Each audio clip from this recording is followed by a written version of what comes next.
जब एक शख्स लगभग 45 वर्ष के थे तब उनकी पत्नी का स्वर्गवास हो गया था। लोगों ने दूसरी शादी की सलाह दी, परंतु उन्होंने यह कहकर मना कर दिया कि पुत्र के रूप में पत्नी की दी हुई भेंट मेरे पास है, इसी के साथ पूरी जिंदगी अच्छे से कट जाएगी।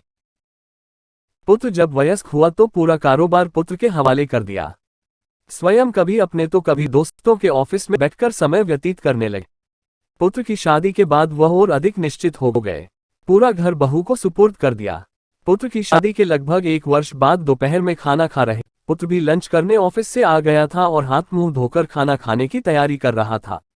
उसने सुना कि पिताजी ने बहू से खाने के साथ दही मांगा और बहू ने जवाब दिया कि आज घर में दही उपलब्ध नहीं है। खाना खाकर पिताजी ऑफिस चले गए। थोड़ी देर बाद पुत्र अपनी पत्नी के साथ खाने में प्याला भरा हुआ दही भी था। पुत्र ने कोई प्रतिक्रिया नहीं दी और खाना खाकर स्वयं भी ऑफिस चला गया। कुछ दिन बाद पुत्र ने अपने पिताजी से कहा, पापा आज आपको कोर्ट चलना है, आज आपका विवाह होने जा रहा है। पिता ने आश्चर्य से पुत्र की तरफ देखा और कहा, बेटा मुझे पत्नी की आवश्यकता नहीं है और मैं तुझे इतना स्नेह देता हूं कि शायद तुझे भी मां की जरूरत नहीं है, फिर दूसरा विवाह क्यों? पुत्र ने कहा, पिताजी न तो मैं अपने लिए मां ला रहा हूं न आपके लिए पत्नी, मैं तो केवल आपके लिए दही का इंतजाम कर रहा हूं।